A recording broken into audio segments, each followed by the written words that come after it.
മൂത്രത്തിൽ പത കാണുക. ഇത് കാണുമ്പോൾ തന്നെ എല്ലാവരും ഭയങ്കരമായിട്ട് കോൺഷ്യസ് ആവും, അല്ലെങ്കിൽ ഒരു പേടി വരും അവർക്ക്. എന്തുകൊണ്ടായിരിക്കും ഇതിങ്ങനെ വരുന്നതെന്ന്. ഒരു 40 വയസ്സ് കഴിഞ്ഞ ആളുകൾക്കാണ് ഇത് ഏറ്റവും കൂടുതൽ കോമൺ ആയിട്ട് കണ്ടുവരുന്നത്. അപ്പോൾ എന്തൊക്കെയാണ് ഇതിൻ്റെ കാരണങ്ങൾ? ഇത് ജസ്റ്റ് ഒരു കിഡ്നി ഡാമേജ് മാത്രം കൊണ്ടാണോ വരുന്നത്, അല്ലെങ്കിൽ മറ്റ് കാരണങ്ങളുണ്ടോ ഇത് ഈ ഒരു മൂത്രത്തിൽ പത വരാൻ? അപ്പോൾ നമുക്കത് എങ്ങനെ മാനേജ് ചെയ്യാം? ഹോമിയോപ്പതിയിലൂടെ നമുക്കത് എങ്ങനെ മാനേജ് ചെയ്യാം എന്ന ഡൗട്ടുകൾ എല്ലാവർക്കും തന്നെ ഉണ്ടാവാം. ആ ഡൗട്ട് നമുക്ക് ഇന്നത്തെ വീഡിയോയിലൂടെ നമുക്കൊന്ന് ക്ലിയർ ചെയ്യാം. ഹായ്, ഞാൻ doctor Juhi Das, Queenbee health കെയറിലെ ഹോമിയോപ്പതിക് ഫിസിഷ്യനാണ്. നമുക്കറിയാം, റീനൽ സിസ്റ്റം എന്ന് പറയുമ്പം കിഡ്നി, ബ്ലാഡർ, യുറേറ്റർ ഈ ഒരു ഓർഗൻസ് ചേർന്നിട്ടുള്ളതാണ് റീനൽ സിസ്റ്റം എന്ന് പറയുന്നത്. നമ്മുടെ ഒരു ബ്ലഡ് വോളിയം എന്ന് പറയുന്നത് ഒരു 4.5 മുതൽ 5.5 ലിറ്റർ വരെയാണ്. ഈ ഒരു ബ്ലഡ് വോളിയത്തിൻ്റെ അകത്ത് പ്രോട്ടീൻ ഉണ്ട്. ഈ പ്രോട്ടീൻ എന്ന് പറയുമ്പം ആൽബുമിനും ഉണ്ട്, അതേപോലെ തന്നെ ഗ്ലോബുലിൻ കണ്ടൻറ്റും ഉണ്ട്. ഈ ഒരു പ്രോട്ടീൻ്റെ സഹായത്തോടെയാണ് നമ്മുടെ ശരീരത്തിലെ ഓരോ ഫങ്ഷൻസും നടക്കുന്നത്. അതായത് നമ്മളെ മസിൽ സ്ട്രെങ്ത് ഇൻക്രീസ് ചെയ്യാൻ, നമ്മളെ ഹെയർ, സ്കിന്ന്, അതേപോലെ തന്നെ RBC പ്രൊഡക്ഷൻ, അതായത് ചുവന്ന രക്താണുക്കളൊക്കെ ഉണ്ടാക്കാൻ സഹായിക്കുന്നത് ഇത്തരം പ്രോട്ടീൻസ് ആണ്. അതായത് ആൽബുമിൻ, ഗ്ലോബുലിൻ പോലത്തെ ഇത്തരം പ്രോട്ടീൻസ് ആണ്. അപ്പോൾ ഈ ഒരു പ്രോട്ടീൻസ് നമ്മളെ ബോഡിയിൽ, അതായത് നമ്മളെ രക്തത്തിൽ ഓൾറെഡി പ്രസൻ്റ് ആണ്. പക്ഷെ അത് യൂറിനിലൂടെ കാണുമ്പോൾ, അല്ലെങ്കിൽ യൂറിനിൽ നമ്മൾ ആ പ്രോട്ടീൻസ് കാണുമ്പോഴാണ് നമ്മൾ കൂടുതലായിട്ട് വെറീഡ് ആവുക. റീനൽ സിസ്റ്റം എന്ന് പറയുമ്പോൾ നമ്മുടെ രക്തത്തിനെ ഫിൽട്ടർ ചെയ്തിട്ട് അത് യൂറിൻ വഴി, അല്ലെങ്കിൽ യൂറിനേറ്റ് ചെയ്ത് പോകുന്നതിനെയാണ് ഈ റീനൽ സിസ്റ്റം എന്ന് പറയുന്നത്. നമ്മുടെ കിഡ്നി നമ്മുടെ യൂറിനെ, അതായത് നമ്മുടെ രക്തത്തിനെ ഫിൽട്ടർ ചെയ്യുന്നു. എന്നിട്ട് ആ ഫിൽട്ടർ ചെയ്തിട്ടുള്ള ആ ഒരു വേസ്റ്റ് പ്രൊഡക്റ്റ്, അല്ലെങ്കിൽ ഒരു എക്സ്ക്രീറ്ററി പ്രൊഡക്റ്റ് ആണ് യൂറിൻ എന്ന് പറയുന്നത്. നോർമൽ യൂറിൻ ഔട്ട്പുട്ട് എന്ന് പറയുമ്പോൾ 1.5 ലിറ്റർ ആണ്. അപ്പോൾ അതിൻ്റെ ബേസിസ് ആണ് നമ്മൾ വെള്ളം കുടിക്കേണ്ടത്. അതായത് നമ്മളെ യൂറിനറി ഔട്ട്പുട്ട് എത്രയാണോ അതിൻ്റെ ബേസിസ് ആയിരിക്കും നമ്മൾ ആ ഒരു തേഴ്സ്റ്റ് മെയിൻറ്റെയിൻ ചെയ്യുന്നത്. അപ്പം ഈ ഒരു ഫ്രോത്തി യൂറിൻ, അല്ലെങ്കിൽ മൂത്രത്തിൽ പത വരാൻ ഒരുപാട് കാരണങ്ങളുണ്ട്. മെയിനായിട്ടുള്ളതാണ് അവർക്ക് കിഡ്നി ഡാമേജ് എന്ന് പറയുമ്പോൾ എല്ലാവരും തന്നെ ഉദ്ദേശിക്കുന്നതാണ് റീനൽ സ്റ്റോൺ, അതായത് റീനൽ കാൽക്കുലി, അല്ലെങ്കിൽ മൂത്രത്തിൽ കല്ല് വരിക, അല്ലെങ്കിൽ കിഡ്നി സ്റ്റോൺ എന്ന് പറയുന്നത്. അപ്പോൾ കിഡ്നി സ്റ്റോൺ വരാനുള്ള കാരണങ്ങൾ എന്തൊക്കെയാണ്? നിങ്ങൾ അമിതമായിട്ട് എന്തെങ്കിലും പ്രോട്ടീൻ ഇൻടേക്കോ, അല്ലെങ്കിൽ നിങ്ങളുടെ ശരീരത്തിൽ കൃത്യമായിട്ടുള്ള ജലാംശത്തിൻ്റെ അളവ് ഇല്ലെങ്കിലോ, അല്ലെങ്കിൽ ഓവർ വർക്കൗട്ട് ചെയ്യുന്ന ആളുകൾക്കൊക്കെയാണ് ഇത്തരം കിഡ്നി സ്റ്റോൺ ഡെവലപ്പ് ചെയ്യുന്നത്. അല്ലെങ്കിൽ അമിതമായിട്ടുള്ള രക്തസമ്മർദ്ദമുള്ള ആളുകൾക്ക്, അല്ലെങ്കിൽ കൂടുതലായിട്ട് കലോറി അടങ്ങിയിട്ടുള്ള, അല്ലെങ്കിൽ ഫാറ്റ് അടങ്ങിയിട്ടുള്ള ഭക്ഷണങ്ങളൊക്കെ കഴിക്കുമ്പോഴാണ് നമുക്ക് ഈ കിഡ്നി സ്റ്റോണിൻ്റെ പ്രശ്നങ്ങൾ ഉണ്ടാകുന്നത്.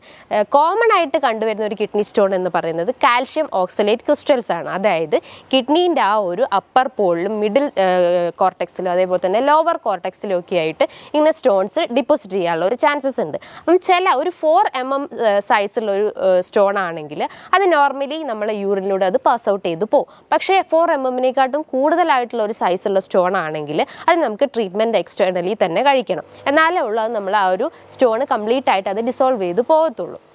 അപ്പോൾ കിഡ്നി സ്റ്റോൺ ഉള്ള ആളുകൾക്കും ഇത്തരം മൂത്രത്തിൽ പത വരാനുള്ള ഒരു ചാൻസസ് ഉണ്ട്.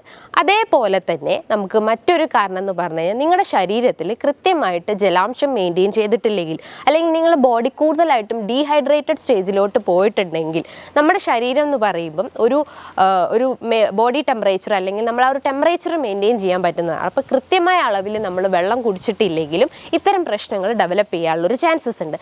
മറ്റൊരു പ്രധാനപ്പെട്ട ഒരു കാരണം എന്ന് പറഞ്ഞു കഴിഞ്ഞാൽ, നിങ്ങൾക്ക് ഇടയ്ക്ക് യൂറിനറി ഇൻഫെക്ഷൻസ് വരുന്നു, അല്ലെങ്കിൽ യൂറിനറി ട്രാക്ട് ഇൻഫെക്ഷൻസ് റെക്കറൻ്റ് ആയിട്ട് വന്നുകൊണ്ടിരിക്കുന്നു. ഇത് എസ്പെഷ്യലി ഫീമെയിൽസിലാണ് ഏറ്റവും കോമൺ ആയിട്ട് കണ്ടുവരുന്നത്. അതിൻ്റെ ഒരു റീസൺ എന്ന് പറയുമ്പം ഷോർട്ട് യുറേത്ര, അതായത് സ്ത്രീകളെ നോക്കുമ്പോൾ അവരെ യുറേത്ര സ്ട്രക്ചർ ഭയങ്കര ഷോർട്ടായിരിക്കും. അതേപോലെ തന്നെ അവർ ആനൽ ഓപ്പണിങ്ങും അതേപോലെ തന്നെ യുറേത്രൽ ഓപ്പണിങ്ങും ക്ലോസ്ഡ് ആണ്. ഐ മീൻ വളരെ അടുത്തടുത്താണ്. അപ്പോൾ പെട്ടെന്ന് ഇൻഫെക്ഷൻസ്, അതായത് ആനസ് റീജിയനിലുള്ള ഇൻഫെക്ഷൻസ് പെട്ടെന്ന് യുറേത്രയിലേക്ക് സ്പ്രെഡ് ആവാനുള്ള ഒരു ചാൻസസ് ഉണ്ട്. അപ്പോൾ അത്തരം കാരണങ്ങൾ ഇത് സ്ത്രീകളിൽ ഏറ്റവും കൂടുതൽ വർദ്ധിച്ചു വരുന്നത്.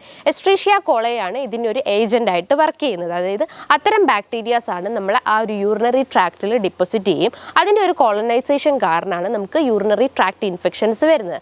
അതിൻ്റെ ഒരു ലക്ഷണങ്ങൾ എന്ന് പറയുമ്പം അതിശക്തമായിട്ടുള്ള വേദന അനുഭവപ്പെടുന്നു. അതായത് മൂത്രം ഒഴിക്കുമ്പോൾ ഒരു ബേണിംഗ് സെൻസേഷൻ ഉണ്ടാവുന്നു. ചില ആളുകൾക്ക് യൂറിനേറ്റ് ചെയ്താലും ഇനിയും പോകാനുള്ള ഒരു ടെൻഡൻസി ഉണ്ടാവുന്നു. അതിശക്തമായിട്ടുള്ള നടുവേദന അനുഭവപ്പെടുന്നു. രാത്രി കാലങ്ങളിൽ പനി അനുഭവപ്പെടുന്നു. അത് വിറയലോട് കൂടിയിട്ടുള്ള ഒരു ചിൽസ് ഫീലിങ്സ് ഉണ്ടാവുന്നു. ഇത്തരം ലക്ഷണങ്ങൾ നിങ്ങൾക്ക് കാണുവാണെങ്കിൽ നിങ്ങൾ തീർച്ചയായിട്ടും ഒരു യൂറിൻ ടെസ്റ്റ് ചെയ്യുക. അതോടൊപ്പം തന്നെ ഒരു വയറിൻ്റെ ഒരു സ്കാനിങ് എടുത്തു കഴിഞ്ഞാൽ നിങ്ങൾക്ക് യൂറിനറി ട്രാക്റ്റിൽ എന്തെങ്കിലും സ്റ്റോൺ ഫോർമേഷൻ ഉണ്ടോ, അല്ലെങ്കിൽ ബ്ലാഡർ സ്റ്റോൺ ആണോ അല്ലെങ്കിൽ റീനൽ കാൽക്കുലൈ ആണോ എന്ന് അറിയാൻ പറ്റുന്നതാണ്. അപ്പോൾ ഈ 2 ടെസ്റ്റിലൂടെ തന്നെ നമ്മൾ ഇൻഫെക്ഷൻസ് അല്ലെങ്കിൽ യൂറിനറി ഇൻഫെക്ഷൻസ് ആണോ എന്ന് നമുക്ക് ക്ലിയർ ഔട്ട് ചെയ്യാൻ പറ്റുന്നതാണ്. ഒരു മൂന്നാമത്തെ കാരണം അല്ലെങ്കിൽ മൂത്രത്തിൽ പത വരാനുള്ള ഒരു മൂന്നാമത്തെ കാരണം എന്ന് പറഞ്ഞു കഴിഞ്ഞാൽ നിങ്ങൾ കൂടുതലായിട്ട് വർക്കൗട്ട് ചെയ്യുമ്പോൾ അല്ലെങ്കിൽ ബോഡി ബിൽഡേഴ്സിൻ്റെ കേസസിലൊക്കെ നമ്മളെ മസിൽസ് നമ്മൾ കൂടുതലായിട്ട് വർക്കൗട്ട് ചെയ്യുന്നു. അപ്പോൾ നമ്മളെ ബോഡിയിൽ പ്രോട്ടീൻ മെറ്റബോളിസം അമിതമാകുന്നു. അതായത് ക്രിയാറ്റിനിൻ എന്ന് പറഞ്ഞിട്ടുള്ള ആ ഒരു വേസ്റ്റ് പ്രൊഡക്റ്റ് നമ്മളെ കിഡ്നിയിൽ അമിതമായിട്ട് ഉൽപ്പാദിക്കപ്പെടുന്നു അല്ലെങ്കിൽ നമ്മളെ ബോഡിയിൽ കൂടുതലായിട്ടും ഉൽപ്പാദിക്കപ്പെടുന്നു. അപ്പോൾ ക്രിയാറ്റിനിൻ നമ്മുടെ ശരീരത്തിൽ കൂടിക്കഴിഞ്ഞാലും ഇത്തരം മൂത്രത്തിൽ പത വരാനുള്ള ഒരു ചാൻസസ് ഉണ്ട്. നോർമൽ വാല്യൂ എന്ന് പറയുമ്പോൾ ഒരു 0.6 മുതൽ 1.2 ആണ് ക്രിയാറ്റിൻ്റെ ഒരു നോർമൽ വാല്യൂ എന്ന് പറയുന്നത്. അപ്പോൾ ഒരു 1.2നേക്കാളും കടന്നു പോയിട്ടുണ്ടെങ്കിൽ നിങ്ങളുടെ ബോഡി ക്രിയാറ്റിനിലും ഡാമേജ്ഡ് ആയിട്ടുണ്ടെന്ന് മനസ്സിലാക്കാം. അതിൻ്റെ ഒരു എക്സ്റ്റേണൽ സയൻസ് ആണ് ഈ ഒരു മൂത്രത്തിൽ പത കാണുന്നത്. മറ്റൊരു പ്രധാനപ്പെട്ട ഒരു കാരണം എന്ന് പറഞ്ഞു കഴിഞ്ഞാൽ നിങ്ങളുടെ റീനൽ സിസ്റ്റത്തിൽ എന്തെങ്കിലും ഒരു ഇൻഫ്ലമേഷൻസ് വരുന്നു. സിസ്റ്റൈറ്റിസ് ആവാം, അതായത് ബ്ലാഡറിന് ഇൻഫ്ലമേഷൻ വരുന്നു അല്ലെങ്കിൽ ഇൻഫെക്ഷൻസ് വരുന്നു. പുരുഷന്മാരിൽ നോക്കുകയാണെങ്കിൽ പ്രോസ്ട്രേറ്റ് ഗ്രന്ഥിയിൽ വീക്ക്നെസ് വരുന്നു അല്ലെങ്കിൽ അതിനൊരു ഇൻഫ്ലമേഷൻ അല്ലെങ്കിൽ നീർക്കെട്ടിൻ്റെ പ്രശ്നങ്ങൾ ഉണ്ടാകുന്നു.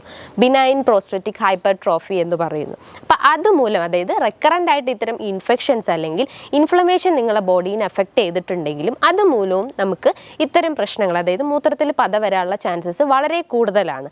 പ്രോസ്ട്രേറ്റ് ഗ്രന്ഥി എന്ന് പറയുമ്പം പുരുഷന്മാരിൽ സെമൻ പ്രൊഡക്ഷനും അതേപോലെ തന്നെ യൂറിൻ ഫ്ലോനെയും സഹായിക്കുന്ന ഒരു ഗ്ലാൻഡാണ്. അപ്പം നമ്മളെ പ്രോസ്ട്രേറ്റ് ഗ്രന്ഥിയിൽ നീർക്കെട്ടുണ്ടാവുമ്പോൾ അത് വലുതാവുമ്പോൾ അതിൻ്റെ പിന്നിലായിട്ടുള്ളൊരു സ്ട്രക്ചറാണ് യുറേത്ര എന്ന് പറയുന്നത്. ഈ യുറേത്രയിൽ കംപ്രഷൻ ഉണ്ടാവുന്നു അല്ലെങ്കിൽ അത് അതിൻ്റെ ഉള്ളിൽ കുടുങ്ങി പോകുന്ന ഒരവസ്ഥ വരുന്നു. അപ്പം മൂത്രം കൃത്യമായിട്ട് പോകാൻ പറ്റാത്തൊരവസ്ഥ വരുന്നു. ചില ആളുകൾക്ക് ഇടയ്ക്കിടയ്ക്ക് ടോയ്ലറ്റിൽ പോകേണ്ട ഒരു പ്രശ്നങ്ങൾ ഉണ്ടാവുന്നു. ടോയ്ലറ്റിൽ പോയാലും ഒരു ഇൻകംപ്ലീറ്റ് ഫീലിംഗ് ഉണ്ടാവുന്നു. നടുവേദന അനുഭവപ്പെടാം. രാത്രി കാലങ്ങളിൽ ഇത്തരം റെക്കറൻ്റ് ആയിട്ട് അർജിങ് ഉണ്ടാവുന്നു, അതായത് യൂറിനേറ്റ് ചെയ്യാനുള്ള ടെൻഡൻസി വരുന്നു. അപ്പോൾ ഇത്തരം ലക്ഷണങ്ങൾ കാണിക്കുകയാണെങ്കിൽ നിങ്ങൾ പ്രോസ്ട്രേറ്റ് എഫക്റ്റഡ് ആണെന്ന് മനസ്സിലാക്കാം. അതിന് നിങ്ങൾക്കൊരു സ്കാനിങ് എടുത്ത് നോക്കിക്കഴിഞ്ഞാൽ അതിൻ്റെ ഗ്രേഡ് എത്രത്തോളം ഉണ്ടെന്ന് നമുക്കറിയാൻ പറ്റുന്നതാണ്. മറ്റൊരു പ്രധാനപ്പെട്ട ഒരു കാരണം എന്ന് പറഞ്ഞു കഴിഞ്ഞാൽ നിങ്ങൾ എന്തെങ്കിലും മെഡിസിൻസ് കണ്ടിന്യൂസ് ആയിട്ട് എടുക്കുന്നുണ്ടെങ്കിൽ, അതായത് ആൻറ്റി ഡിപ്രസൻറ്റ് ടാബ്ലറ്റ്സോ അല്ലെങ്കിൽ ആസ്പിരിൻ, ആൻറ്റാസിഡ്സ് പോലത്തെ എന്തെങ്കിലും ടാബ്ലറ്റ്സ് ഹൈ ഡോസിൽ നിങ്ങൾ 2 times ആയിട്ട് ഡെയിലി എടുക്കുന്നുണ്ടെങ്കിലും അതുമൂലം നമുക്ക് കിഡ്നിയിൽ ഡാമേജ് ഉണ്ടാവും. അപ്പോൾ പ്രോപ്പറായിട്ട് നിങ്ങൾ ബ്ലഡ് അവിടെ ഫിൽട്ടർ ചെയ്യാത്തൊരവസ്ഥ വരുന്നു. അപ്പോൾ നമുക്ക് യൂറിൻ്റെ അകത്ത് ഈ ഒരു പത വരാനുള്ളൊരു ചാൻസസ് വളരെ കൂടുതലാണ്. അതേപോലെ തന്നെ മറ്റൊരു പ്രധാനപ്പെട്ട ഒരു റീസൺ എന്ന് പറഞ്ഞാൽ നിങ്ങൾക്ക് റെക്കറൻ്റ് ആയിട്ട് എന്തെങ്കിലും വൈറൽ ഇൻഫെക്ഷൻസ് വന്നിട്ടുണ്ടെങ്കിൽ, അതായത് ഡെങ്കു, ചിക്കൻ ഗുനിയ, ചിക്കൻ ബോക്സ് പോലത്തെ എന്തെങ്കിലും ഇൻഫെക്ഷൻസ് റെക്കറൻ്റ് ആയിട്ട് ഇങ്ങനെ വന്നിട്ടുണ്ടെങ്കിലും അപ്പോൾ നമ്മളെ പ്രതിരോധ ശേഷി കംപ്ലീറ്റ് ആയിട്ട് റെഡ്യൂസ്ഡ് ആവും. അപ്പോൾ അതുമൂലം നമ്മൾ കിഡ്നിയിൽ ഡാമേജസ് ഉണ്ടാക്കുന്നു. അപ്പോൾ അതുമൂലം നമുക്ക് ഇത്തരം മൂത്രത്തിൽ പത വരാനുള്ള ഒരു ചാൻസസ് ഉണ്ട്. മറ്റൊരു പ്രധാനപ്പെട്ട ഒരു കാരണം എന്ന് പറഞ്ഞു കഴിഞ്ഞാൽ നിങ്ങളെ BP അതായത് ബ്ലഡ് പ്രഷറിൽ വേരിയേഷൻസ് കാണിക്കുന്നത്. എസ്പെഷ്യലി ഹൈപ്പോ ടെൻഷൻ കേസസിലാണ് ഇത്തരം മൂത്രത്തിൽ പത കാണുന്നത്. കാരണം നമ്മൾ ബ്ലഡ് പ്രഷർ റെഗുലേറ്റ് ചെയ്യുന്നത് മെയിൻലി കിഡ്നിയാണ്. അപ്പോൾ കിഡ്നിക്ക് എന്തെങ്കിലും ഒരു ഡാമേജ് വരുമ്പോൾ നമുക്ക് പ്രഷറിൽ വേരിയേഷൻസ് കാണിക്കും. അപ്പോൾ അത്തരം ആളുകൾക്ക് സാൾട്ടിൻ്റെ ഇൻടേക്ക് കഴിവതും റെഡ്യൂസ് ചെയ്യാൻ ശ്രമിക്കുക. ഓവർ സാൾട്ട് ഇൻടേക്ക് ആണെങ്കിൽ നമുക്ക് ഇത്തരം ബ്ലഡ് വെസൽസ് ഡാമേജ് ആവുകയും അല്ലെങ്കിൽ ഹൈപ്പോ ടെൻഷൻ അല്ലെങ്കിൽ ഹൈപ്പർ ടെൻഷൻ പോലത്തെ കേസസ് ഡെവലപ്പ് ചെയ്യാനുള്ള ഒരു ചാൻസസ് ഉണ്ട്. അപ്പം നിങ്ങൾ ഡെയിലി എടുക്കുന്ന സാൾട്ടിൻ്റെ എമൗണ്ട് കഴിവതും കുറയ്ക്കാൻ ശ്രമിക്കുക. മറ്റൊരു പ്രധാനപ്പെട്ട ഒരു കാരണം എന്ന് പറയുന്നത് നിങ്ങൾക്ക് ഫാമിലി ഹിസ്റ്ററി ഉണ്ടെങ്കിൽ, അതായത് നിങ്ങൾ ഗ്രാൻഡ് പാരൻസിനോ അല്ലെങ്കിൽ ഫാദറിനോ മദറിനോ ഇത്തരം റെക്കറൻ്റ് ആയിട്ട് ഇത്തരം ഇൻഫെക്ഷൻസ് വന്നിട്ടുണ്ടെങ്കിൽ അല്ലെങ്കിൽ ഇത്തരം കിഡ്നി കംപ്ലയിൻസ് ഉണ്ടെങ്കിലും അതുമൂലവും നമുക്ക് അത് ഹെറിഡിറ്ററി ടെൻഡൻസി ആയിട്ട് നമുക്കും വന്നു ചേരാനുള്ള ഒരു ചാൻസസ് ഉണ്ട്. അതേപോലെ തന്നെ IgA നെഫ്രോപ്പതി പോലത്തെ ഓട്ടോ ഇമ്മ്യൂൺ ഡിസോർഡേഴ്സ് ഉണ്ടെങ്കിലും ഇത്തരം സിംറ്റംസ് ഡെവലപ്പ് ചെയ്യാനുള്ള ഒരു ചാൻസസ് ഉണ്ട്. അപ്പം ഈ ഒരു റീസൺസ് അല്ലെങ്കിൽ ഇത്തരം കാരണങ്ങളാണ് നിങ്ങളുടെ ശരീരത്തിൽ അതായത് യൂറിൻ്റെ അകത്ത് പത വരാനുള്ള റീസൺസ് എന്ന് നമുക്ക് പറയാം. അപ്പം നോർമലി കിഡ്നി എന്ന് പറയുമ്പം നമ്മുടെ രക്തത്തിനെ ഫിൽട്ടർ ചെയ്യുന്നു, അത് എക്സ്ട്രീറ്റ് ചെയ്തിട്ട് യൂറിൻ പുറന്തള്ളപ്പെടുന്നു. അപ്പം ആ ഒരു ഫിൽട്രേഷൻ ചാമ്പറിൽ അല്ലെങ്കിൽ ഫിൽട്രേഷൻ പ്രോസസ്സിൽ പ്രോട്ടീൻ ലീക്കേജ് ഉണ്ടാവുന്നില്ല. അതായത് രക്തം അവിടെ ഫിൽട്ടർ ചെയ്യപ്പെടുകയും പക്ഷേ അവിടെ പ്രോട്ടീൻ അവിടെ ഫിൽട്ടർ ചെയ്യപ്പെടുന്നില്ല. നമുക്കറിയാം കിഡ്നീൻ്റെ അകത്ത് ചെറിയ ചെറിയ ഒരു മൈക്രോ സൈസിൽ വരുന്നതാണ് ഗ്ലോമറുലസ് എന്ന് പറയുന്നത്. ഈ ഗ്ലോമറുലസ് എന്ന് പറഞ്ഞാൽ ഒരു അരിപ്പ പോലത്തെ ഒരു സ്ട്രക്ചറാണ്. അതായത് നമ്മളെ ആ ഒരു രക്തത്തിന് ഫിൽട്ടർ ചെയ്യുന്ന ഒരു സ്ട്രക്ചറാണ് ഗ്ലോമറുലസ് എന്ന് പറയുന്നത്. അപ്പോൾ അതിന് എന്തെങ്കിലും ഒരു ഡാമേജ് വരുമ്പോൾ അല്ലെങ്കിൽ ആ ഒരു അരിപ്പയ്ക്ക് ഡാമേജ് വരുമ്പോൾ അല്ലെങ്കിൽ അതിന് എന്തെങ്കിലും ഒരു വിള്ളൽ വീഴുമ്പോൾ അതിൻ്റെ ആ ഒരു ഡാമേജ് ഇല്ലാതാവുമ്പോൾ അപ്പോൾ അതുമൂലം അതിലൂടെ പ്രോട്ടീൻ ലീക്കേജ് ഉണ്ടാകുന്നു. പ്രോട്ടീൻസ് എന്ന് പറയുമ്പം ആൽബുമിൻ, ഗ്ലോബുലിൻ പോലത്തെ ഇത്തരം പ്രോട്ടീൻസ് ലീക്ക് ചെയ്യപ്പെടുന്നു. അപ്പോൾ അതുമൂലമാണ് നമുക്ക് യൂറിൻ്റെ അകത്ത് ഇൻഫെക്ഷൻസ് കാണുന്നത്, അല്ലെങ്കിൽ യൂറിൻ്റെ അകത്ത് പത വരാനുള്ളൊരു ചാൻസസ് എന്ന് പറയുന്നത്. അതായത് പ്രമേഹ രോഗികളുടെ കേസ് നോക്കുകയാണെങ്കിൽ അവർക്ക് അതിശക്തമായിട്ടുള്ള ആ ഒരു ബ്ലഡ് ഷുഗർ കാരണം, അതായത് രക്തത്തിൽ പഞ്ചസാരേൻ്റെ അളവ് കൂടുന്നത് കാരണം ഇത്തരം ബ്ലഡ് മോളിക്യൂൾസ് അല്ലെങ്കിൽ ഗ്ലൂക്കോസ് മോളിക്യൂൾസ് ഈ ഒരു ഗ്ലോമറുലസിനെ ഡാമേജ് ആക്കുന്നു, അല്ലെങ്കിൽ ആ ഒരു വെസൽ സ്ട്രക്ചേഴ്സിനെ ഡാമേജ് ആക്കുന്നു. അപ്പോൾ അതുമൂലം അത് ഡാമേജ് ആയി കഴിഞ്ഞാൽ നമ്മുടെ ശരീരത്തിൽ നിന്ന് കൃത്യമായിട്ട് യൂറിൻ ഫിൽട്ടർ ചെയ്ത് പോവില്ല. യൂറിൻ ഫിൽട്ടർ ചെയ്ത് പോയി കഴിഞ്ഞാലും അതിൻ്റെ അകത്ത് പ്രോട്ടീൻ്റെ പ്രസൻസ് ഉണ്ടാവുന്നു. അതായത് മൈക്രോ ആൽബുമിൻ പോലത്തെ ഇത്തരം പ്രസൻസ് നമ്മളെ യൂറിനിൽ കാണപ്പെടുന്നുണ്ട്. അപ്പോൾ അതിൻ്റെ ഒരു റീസൺസ് എന്ന് പറയുമ്പോൾ അതിശക്തമായിട്ടുള്ള, അതായത് പ്രമേഹ രോഗികളിലാണ് ഏറ്റവും കൂടുതൽ കാണുന്നത്. അപ്പോൾ നിങ്ങൾക്ക് ചെയ്യേണ്ട ഒരു ടെസ്റ്റ് എന്ന് പറയുമ്പോൾ, ഇത്തരം മൂത്രത്തിൽ പത കാണുന്ന ഒരു സിറ്റുവേഷൻ വന്നു കഴിഞ്ഞാൽ നിങ്ങൾ ചെയ്യേണ്ട ഒരു ടെസ്റ്റ് എന്ന് പറയുമ്പോൾ മൈക്രോ ആൽബുമിൻ ടെസ്റ്റ് നിങ്ങൾക്ക് ചെയ്യാം. അത് ചെയ്ത് കഴിഞ്ഞാൽ നിങ്ങളുടെ ആ ഒരു യൂറിൻ്റെ അകത്ത് എത്രത്തോളം ആൽബുമിൻ പ്രസൻ്റ് ആണെന്ന് മനസ്സിലാക്കാം. നോർമൽ ആൽബുമിൻ എന്ന് പറയുമ്പോൾ ഏകദേശം ഒരു 30 ml ആണ്. ഒരു 300 ml കൂടുതലായിട്ടുണ്ടെങ്കിൽ അത് ഹൈപ്പർ ആൽബുമിനൂറിയ എന്ന് പറയുന്നത്. അതായത് യൂറിൻ്റെ അകത്ത് 300 ml എബോവിൽ ആൽബുമിൻ കാണുവാണെങ്കിൽ നിങ്ങളുടെ കിഡ്നി അത്രയും ഡാമേജ്ഡ് ആയിട്ടുണ്ട്, അല്ലെങ്കിൽ ആ ഒരു ഫിൽട്രേഷൻ പ്രോസസ്സ് തന്നെ ഡാമേജ്ഡ് ആയിട്ടുണ്ടെന്ന് മനസ്സിലാക്കാം. നിങ്ങൾക്ക് എന്തെങ്കിലും കിഡ്നി സ്റ്റോണോ അല്ലെങ്കിൽ ബ്ലാഡർ ഇൻഫ്ലമേഷനോ അല്ലെങ്കിൽ പ്രോസ്റ്റേറ്റിന് ഇൻഫെക്ഷൻസ് ഒക്കെ ഉണ്ടെങ്കിൽ നിങ്ങൾക്ക് ഒരു സ്കാനിങ് എടുത്ത് നോക്കാം. അതായത് വയറിൻ്റെ ഒരു സ്കാനിങ് എടുത്തു കഴിഞ്ഞാൽ ഈ ഒരു കണ്ടീഷൻസ് ഉണ്ടോ എന്ന് നമുക്ക് ഐഡൻറ്റിഫൈ ചെയ്യാൻ പറ്റുന്നതാണ്. ഈ 2 ടെസ്റ്റുകൾ ചെയ്താൽ തന്നെ നമുക്ക് ആ ഒരു മൂത്രത്തിലെ പത വരുന്നതിൻ്റെ റീസൺസ് എന്താണെന്ന് നമുക്ക് കണ്ടെത്താൻ പറ്റുന്നതാണ്. അപ്പം നിങ്ങൾ ശ്രദ്ധിക്കേണ്ട കാര്യങ്ങൾ എന്ന് പറയുമ്പം ടൂ മച്ച് വർക്കൗട്ട് കഴിവതും അവോയ്ഡ് ചെയ്യാൻ ശ്രമിക്കുക. ഞാൻ പറഞ്ഞു, ഈ ഒരു ഓവർ വർക്കൗട്ട് കാരണം നമ്മുടെ ശരീരത്തിൽ പ്രോട്ടീൻ മെറ്റബോളിസം അധികമാവുന്നു, അല്ലെങ്കിൽ ക്രിയാറ്റിൻ്റെ ആ ഒരു ഫംഗ്ഷൻ കൂടുതലായിട്ട് നമ്മുടെ ബോഡിയിൽ പ്രവർത്തിക്കുന്നു. അപ്പോൾ ഓവർ വർക്കൗട്ട് ഉള്ള ആളുകളാണെങ്കിൽ ഒരു മിതമായ രീതിയിൽ വർക്കൗട്ട് ചെയ്യാൻ ശ്രമിക്കുക. നല്ല രീതിയിൽ ബോഡി ഹൈഡ്രേറ്റ് ചെയ്യാൻ ശ്രമിക്കുക. അതായത് ഒരു ഡെയിലി ഒരു 10 to 15 ഗ്ലാസ് വെള്ളം, ഒരു തിളപ്പിച്ചാറിയ വെള്ളം തന്നെ കുടിക്കാൻ ശ്രമിക്കുക. അതായത് നമ്മുടെ ബോഡിയിൽ ജലാംശം നഷ്ടപ്പെട്ട് കഴിഞ്ഞാലും ഇത്തരം മൂത്രത്തിൽ പത വരാനുള്ള ഒരു ചാൻസസ് ഉണ്ട്. അപ്പം നിങ്ങൾ എപ്പോഴും ശ്രദ്ധിക്കേണ്ട ഒരു കാര്യം എന്ന് പറഞ്ഞാൽ, എപ്പോഴും കിഡ്നി മാത്രമല്ല അവിടെ ആ ഒരു ഫ്രോത്തി യൂറിൻ വരാനുള്ള റീസൺസ് എന്ന് പറയുന്നത്. അതിൻ്റെ റീസൺസ് ആണ് ഞാൻ നേരത്തെ പറഞ്ഞിട്ടുള്ള ഈ ഒരു ഡീഹൈഡ്രേഷൻ, അതേപോലെ തന്നെ ഓവറായിട്ട് ഇൻഫെക്ഷൻസ് വരിക, ഇൻഫ്ലമേഷൻസ് വരിക. അപ്പോൾ ഇത്തരം കാരണങ്ങളാണ് നമുക്ക് ഇത്തരം ഫ്രോത്തി യൂറിൻ വരുന്നത്. അപ്പം നിങ്ങൾ എപ്പോഴും ഹൈഡ്രേഷൻ മെയിൻറ്റെയിൻ ചെയ്യാൻ ശ്രമിക്കുക. അതേപോലെ തന്നെ സാൾട്ടിൻ്റെ ഇൻടേക്ക് കഴിവതും കുറയ്ക്കാൻ ശ്രമിക്കുക. കാരണം സാൾട്ടിൻ്റെ ഇൻടേക്ക് കൂടിക്കഴിഞ്ഞാൽ നമുക്ക് ബ്ലഡ് പ്രഷറിൻ്റെ പ്രശ്നങ്ങൾ ഉണ്ടാകുന്നു. അതുമൂലം കിഡ്നി ഡാമേജസ് വരാനുള്ള ഒരു ചാൻസസ് ഉണ്ട്. അപ്പോൾ കഴിവതും സാൾട്ടിൻ്റെ ഇൻടേക്ക് റെഡ്യൂസ് ചെയ്യാൻ ശ്രമിക്കുക. നല്ല രീതിയിലൊരു സ്ലീപ്പ് മെയിൻറ്റെയിൻ ചെയ്യാൻ ശ്രമിക്കുക. നമ്മൾ കൂടുതലായിട്ട് സ്ട്രെസ്ഡ് ആയിട്ടുള്ള ആളുകളാണെങ്കിൽ നമ്മുടെ കിഡ്നീൻ്റെ മുകളിലായിട്ട് സ്ഥിതി ചെയ്യുന്നതാണ് അഡ്രിനൽ ഗ്ലാൻഡ് എന്ന് പറയുന്നത്. അതിൽ നിന്നാണ് കോർട്ടിസോൾ എന്ന് പറയുന്ന ആ ഒരു സ്ട്രെസ് ഹോർമോൺ ഇൻക്രീസ് ചെയ്യുന്നത്, അല്ലെങ്കിൽ ഉൽപ്പാദിക്കപ്പെടുന്നത്. നമ്മൾ അമിതമായിട്ട് ടെൻഷനോ അല്ലെങ്കിൽ സ്ട്രെസ് ഉള്ള ആളുകളാണെങ്കിൽ ഈ ഒരു കോർട്ടിസോൾ ഹോർമോണ് കൂടുതലായിട്ട് നമ്മുടെ ബോഡിയിൽ പ്രൊഡ്യൂസ് ചെയ്യും. അപ്പോൾ അതുമൂലം നമുക്ക് കിഡ്നിയിൽ ഡാമേജസ് ഉണ്ടാകുന്നു. കാരണം കിഡ്നീൻ്റെ തൊട്ട് മുകളിലായിട്ട് ഈ ഒരു അഡ്രിനൽ ഗ്ലാൻഡ് സ്ഥിതി ചെയ്യുന്നത്. അപ്പോൾ അതിൽ നിന്ന് കൂടുതലായിട്ട് പ്രഷർ വരുമ്പോൾ അതിൻ്റെ പിന്നിലുള്ള സ്ട്രക്ചറായിട്ടുള്ള കിഡ്നിയിലും ഡാമേജസ് ഉണ്ടാകുന്നു. അപ്പോൾ നമ്മളെ യൂറിനറി ട്രബിൾസ് ഡെവലപ്പ് ചെയ്യാനുള്ള ഒരു ചാൻസസ് ഉണ്ട്. അതേപോലെ പ്രഗ്നൻറ്റ് ലേഡീസ് ഉള്ള ആളുകളിലും ഇത്തരം ഫ്രോത്തി യൂറിൻ കണ്ടുവന്നിട്ടുണ്ട്. അതിൻ്റെ ഒരു റീസൺ എന്ന് പറയുമ്പം പ്രഗ്നൻ്റ് ആയിട്ടുള്ള ലേഡീസിൻ്റെ കേസ് നോക്കുകയാണെങ്കിൽ അവർക്ക് ആ ഒരു യൂട്രസ് എൻലാർജ്ഡ് ആവും, അതായത് ബേബി ഉള്ളത് കൊണ്ട് തന്നെ യൂട്രസ് എൻലാർജ്ഡ് ആവും. അപ്പോൾ അതുമൂലം അതിൻ്റെ അടുത്തായിട്ടുള്ള സ്ട്രക്ചറാണ് ബ്ലാഡർ എന്ന് പറയുന്നത്, യൂറിനറി ബ്ലാഡർ.